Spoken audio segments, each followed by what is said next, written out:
face in Rotary, and his resume, he's like a who's who of Rotary. He has been involved in a group study exchange team down in Argentina in 2001. 3 times past club president, all in Jenkintown, John? Abington. Abington, okay. Leah, listen to this, 5 times assistant governor, can you believe that? He's also, he's on the faculty for President-elect's training, the PETS program, and the Rotary Leadership Institute, member of numerous district committees such as RILA Foundation, Crisis Management.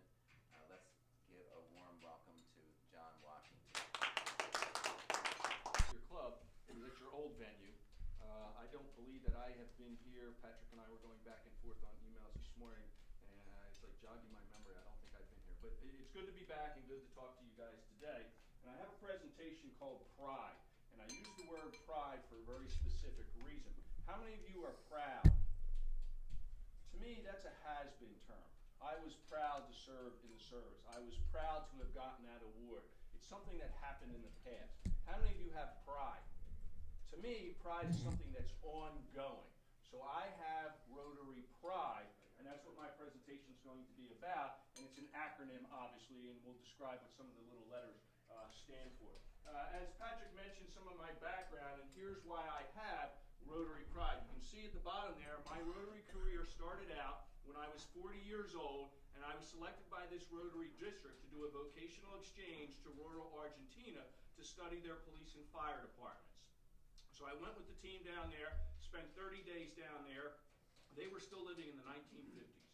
I mean, I've been a volunteer firefighter for 37 years, and my rescue truck cost $600,000 and has about $150,000 worth of equipment on it. And my police department, I had the latest, greatest everything. I went down there and I was like, okay, I'm in Mayberry RFD. They're using fire trucks from the 1940s. And a guy comes in from his police shift and he takes his gun out and he gives it to the next guy who puts it in his holster. And they go out to a neighborhood and they call up on the phone and say, hey, George, anything going on in my neighborhood? No? Okay, I'll check in with you in an hour. And I'm like, oh my God. So I came back from Argentina as a non-Rotarian, and I went to 17 Rotary clubs in 17 months to say thank you, Rotarians, for giving me this opportunity, for opening my eyes that there are people less off than I am. And I made a goal for myself to go back to Argentina and help them, do training, donate equipment to them, et cetera, et cetera, et cetera. And over the years, I've been back 7 times. I've donated over $40,000 worth of equipment to them to help them progress a little bit. Here's the downside, and here's where I got my presentation from. 17 Rotary clubs in 17 months. And what do you think I did not hear from any of those Rotary clubs? 17 Rotary clubs, 17 months. What did I not hear? Why don't you join? Never heard a single club ask me to become a Rotarian. Ooh. Do we have a problem? Absolutely. It wasn't until I went back to Argentina a second time on my own dime with $2,500 worth of equipment where one of the Rotary clubs said, why did you do that? Why did you pay for it out of your pocket? If you had become a Rotarian, we would have paid for you to go a second time and maybe gotten a Gundaker or a foundation grant for you to get some equipment down there. And what do you think my response to that Rotary club was? Well, then why didn't you ask me to become a Rotarian? Shame on you folks. And I joined Rotary. Now, the good side of that is, what do you think I was doing 8 months after I joined Rotary? I was sitting in the president's chair. 8 months after becoming a Rotarian, I was the president of the club. Okay. So I have had Pride since 2003 when I became a Rotarian. I've actually had Pride since I went to Argentina in 2001. I still stay in touch with a lot of people down there. So let's look at the acronym. Uh-oh. Oh, there it goes. Okay. So it's an acronym, obviously, and we're going to talk about promote, recruit, involve, donate, and employ. Some of the things that you were just talking about here today, you guys are on the right ball, okay? Talk about having a business of the month or a business of the quarter or whatever. Having the little free, come to lunch club, recruitment. So we're going to talk about that and how that all plays in to all of this. I'm guessing you're a visitor to the club today, okay, as a non-Rotarian, okay? Guess what? We just talked about just ask. Are we going to ask her at the end of this meeting if she wants to become a Rotarian? If she'll stay in Philadelphia, okay. she's Now, I don't know her from Adam.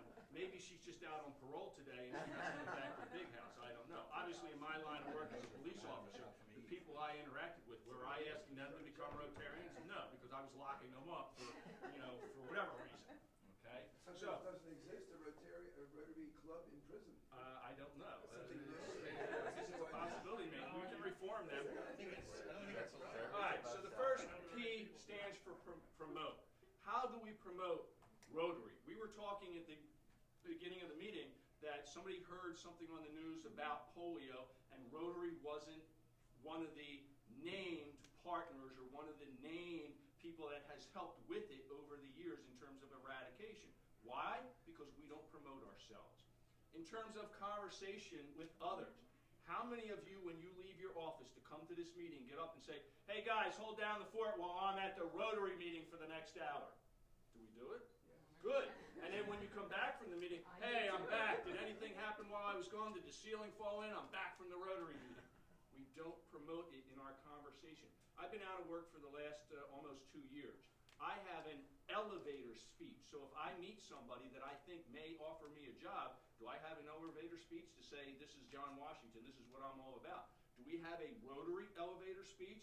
If we don't, we certainly should get one. You never know who you're going to engage and try to get them to become a Rotarian. By wearing Rotary logoed items. And Rick knew this was coming up, that's why he stepped out of the way. Does everybody know Rick is a Rotarian? Does Rick have pride in being a Rotarian? Absolutely. But how many of us on our Rotary Day even think to put a Rotary pin on our clothing to say, I've got pride, I'm going to my Rotary meeting today? I'm not saying wear it every day, but at least the day of the meeting. I've been to actual some clubs, good, okay? And I'm not here to play stump the chump or make anybody look bad because you're not wearing a Rotary. But guess what? I've been to some Rotary clubs where if you're not wearing a Rotary logoed item, they fine you $1 for that meeting, okay? So some clubs do that to engage their members to get them interested in it. Signage with the meeting. I asked Rick here, and I drove up and down because, I had a hard time seeing where the meeting venue was. I was looking for a Rotary sign out front on the sidewalk to say Rotary meets here. And I finally asked Rick, I said, Rick, do you guys have a sign to say that you guys meet here on Wednesdays at lunch? And he said no. Okay. It's in the restaurant. It's inside. Okay, it's inside the restaurant. Yeah.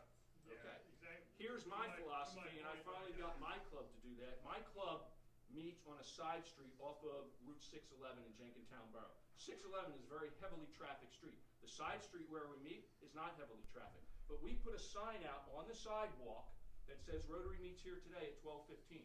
And usually the caterers van parked right in front of it, so nobody driving down the side street sees the sign anyhow. It's like, hey, Rotary Club in Jenkintown, why don't we put it out on 611? And why don't we actually have the sign Rotary meets here tomorrow so that the people, because if I'm driving down Montgomery Avenue today at 12 o'clock, do I probably have a destination I'm already going to? So am I stopping at your Rotary meeting at 12:15? Probably not. But if I drove down Montgomery Avenue yesterday and I saw Rotary meets here tomorrow, I may say, oh, I'm going to stop back and maybe go to your meeting. Obviously, we want you to promote your club within the community. You guys are starting to do that with designating again, you guys decide whether you're going to do it quarterly, monthly, daily, weekly, whatever, okay? But guess what? That's free publicity for them. In turn, what you hope that they're going to do? Promote your Rotary Club. Maybe you're going to give them a little plaque that they can hang up in their business to say, Business of the Month, supported by the Rotary Club.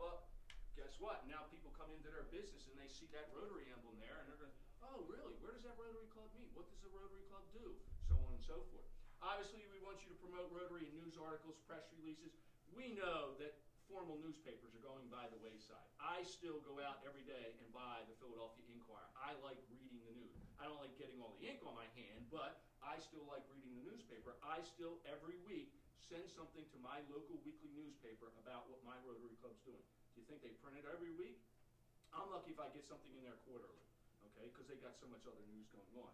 George mentioned the social media. That's the wave of the future. You know, all these young kids that we need to attract to get into our Rotary clubs now, are they reading the newspaper? No, they're going to social media and they're looking it up on Twitter, they're looking it up on Facebook, they're looking it up on whatever the others. And I'm not a technology guy, I don't understand it. but that's the way to go. So social media, embrace it. You'd be surprised what it can do for you. Obviously, we want to get more members for our Rotary Club, right? I'm seeing 9 Rotarians here. Can we grow this club to 15 Rotarians by the end of the year? Can we grow it to 22 by the end of George's term next year? Yeah, we can if we have a plan in place. Here's what gets me upset with Rotary when I go to district conference, when I go to district assembly, when I go to different things. I always hear 2 words in terms of membership growth. What are those 2 words? Recruit and retain. Well, that's only 2 of the 4 R's that I think we should be looking at. Recruit, retain, return, and refer. Okay? Where do we recruit from? Obviously our business contacts, our family members, people that we engage with, that we may have a contract with. I'm doing business at their business, okay? I'm going to try to recruit them, all right? Family, friends, neighbors, past members. In terms of retaining, have we had members of this club that we haven't seen in a couple months? Do you guys have a buddy system? Does anybody think about picking up the phone and saying, hey, Paul, we haven't seen you at a Rotary meeting in 3 months. Is everything okay? Oh, really? You had surgery? Oh, we didn't know that. When are you going to be able to come back to Rotary? Okay, so retaining the people that we've already had in our club.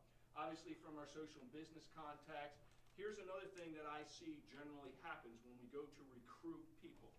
Who would you normally ask to become a Rotarian? Friends and neighbors. Okay, friends and neighbors that are what? Pretty much like you. Okay, so white and male and middle-aged, right? Who would you ask to join Rotary? I ask people, everyone I know, everyone I come across. Here's what I generally don't see is we asking people that are not like us. We don't feel comfortable asking somebody of color, or somebody of an opposite gender, or somebody from a different ethnic background. Who do we generally ask? People that mirror us. We need to start thinking, let's get outside of our comfort zone and let's ask other people. Obviously, those recognized by the club. What a great way to get some potential Rotarians. I know a lot of clubs that do Students of the Month. And who generally escorts the Student of the Month to the Rotary luncheon or the Rotary dinner or whatever? The school administrator, the teacher, and the parents. But does the Rotary Club ever turn around and ask the parents or the school administrator to join Rotary? We do a lot of the things they do. Good. Then you guys are on the ball. But do all the Rotary clubs do this? But we're still small. You know as well as I do, not all the Rotary clubs do this, okay? And then obviously past foundation alumni. That's how I got involved in Rotary. I was a foundation alumni, and I was dying for a Rotary club to ask me to become a Rotarian.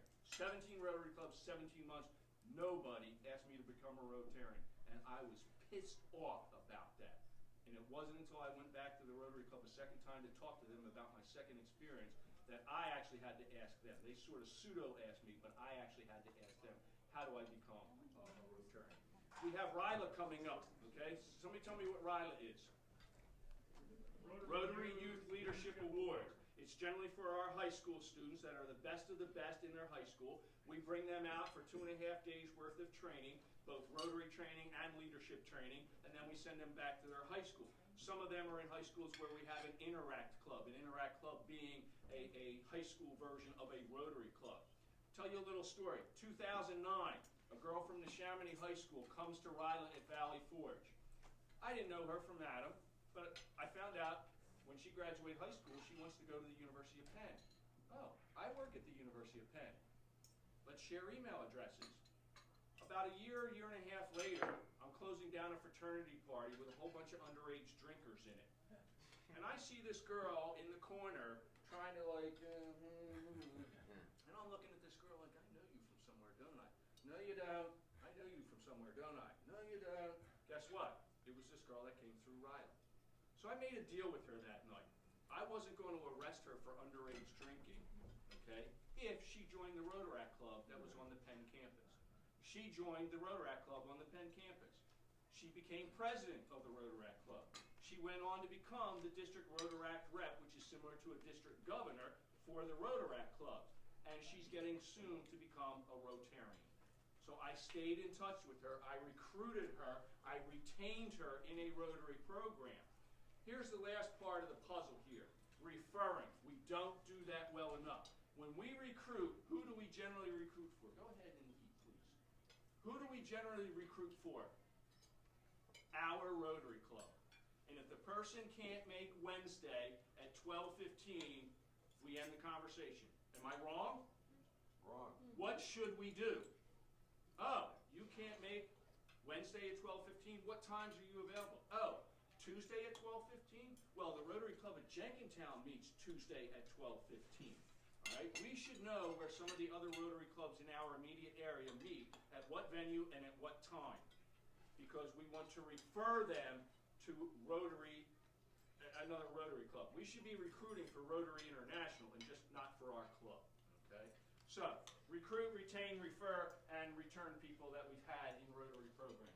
We want you to involve yourself in your club, whether it be getting on a committee, becoming a president-elect, doing something within your club. I'll coordinate this project like we just saw here. She's running with the ball and saying, okay, we're going to set this up. Maybe it's a fundraiser that you've got coming up, and somebody's going to be in charge of that. So involve yourself in that. We want you to involve yourself in district events. Now, I know Rick represents your club at a lot of district events. How many of you other people in here have been to district assembly or district conference? On occasion, some of you. Good. That's a good thing. We encourage you to do that because you learn a little bit more about our organization on the district level and then obviously on the international level, especially if you're going to Rotary Leadership Institute or something like that. How many of you have ever been to another Rotary Club in our district to do a makeup meeting? Good, excellent. I'm glad to see those hands. And again, I'm not asking these questions to embarrass anybody, but guess what? I have a lot of Rotarians in my club. They've never been to another Rotary Club because they think what? Well, that's them. We're us. Well, it's not about us and them. It's about us collectively as Rotarians and going to other people's meetings. How many have ever been to a Rotary International Convention? Where'd you go, Pat? Who has never been to one? Oh, no. Who has been to one? Who has been to one? Where'd you go, Rick? 1988, Philadelphia. Okay. And Tom, you had your hand up. Where'd you go? Same thing. Same one. Okay. Okay, I realize that in June, from June 6th until June 11th, is the next Rotary International Convention in Sao Paulo, Brazil. How many of us are going? Not me. I can't afford it. Did I go last year to Sydney, Australia?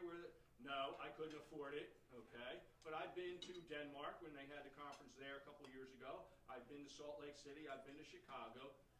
The opportunity to meet 30,000 Rotarians from around the world is awesome. It's inspiring. If you can go to an international conference, I certainly suggest that you do that. Obviously, we want you to involve yourself in some of the international programs we have. Maybe it's meaning supporting a youth exchange student and opening your home for 3 to 4 months to have a high school exchange student stay with you from Brazil or Japan or Korea or wherever they're from. Get involved in group study exchange. I had the opportunity 2 years ago when the South Korean team was here. I put one of the girls up in my house for 4 days. And I had a great time with her. She was a doll. And when it came time to saying goodbye, you shed the little tears and, we stayed in touch. And she sent me a wedding invitation a couple months later. She had such a good time with me that she sent me a wedding invitation. Again, I couldn't afford to go to South Korea to see her wedding, but I sent her a wedding present and so forth. Obviously, anybody know what this term means? RAGs? Anybody know what that means? Rotary Action Groups. It's a bunch of Rotarians that have the similar interests. So maybe they're airline pilots, or maybe they're skiers, or maybe they're optometrists. And they get together and they do a project based on their vocation. So maybe a bunch of pilots will get together and say, okay, we're going to fly some disabled kids that need surgery, and the hospital in the local area can't perform that surgery. We got to fly them to Children's Hospital in Pittsburgh. Or maybe we're going to go on a skiing trip and we're going to bring some underprivileged kids with us or something like that. So Rotary Action Group are getting really, really popular. I'm involved in a Boy Scout one, and I stay in touch with Boy Scouts from around the world. We want you to donate, obviously, your time and your talent. Donate it to your club, donate your time and talent to the Rotary District, and if you can, donate your time and talent on the international level. Again, maybe opening your home to a youth exchange student, or maybe supporting a group study exchange team or something like that. Ooh, I got a typo there. I didn't notice that. Anybody know what, and this should be E-RED, E-R-E-Y, every Rotarian every year. Somebody know what that term means? What is an E-RED? Someone who gives every We year. encourage you to be an E-RED, donate $100 obviously, not all of you can do that. Some of you can probably do more than that. And if you can, great, knock yourself out. Paul Harris Society is somebody that can donate $1,000 a year to the Rotary Foundation. All right? And then a benefactor, what do you think a benefactor is? Leaving something in your will to Rotary. Maybe it's a stock option, or maybe it's part of your insurance policy, or maybe it's leaving your wife or your girlfriend to Rotary International when you die. I don't know. But a benefactor is somebody that leaves something to Rotary International. We all know what the Gundaker Foundation is in our district. That helps us provide some of our projects on the local and international level, so if you can contribute to that. Obviously, we talked about the Polio Challenge, Bill and Melinda Gates. Again, not playing stump the chump, but how much has Bill and Melinda Gates donated to Rotary in the last 10 years to help us with our polio eradication effort? $650 million. Really sucks to have a job where you have $650 million left over where you can just give it away.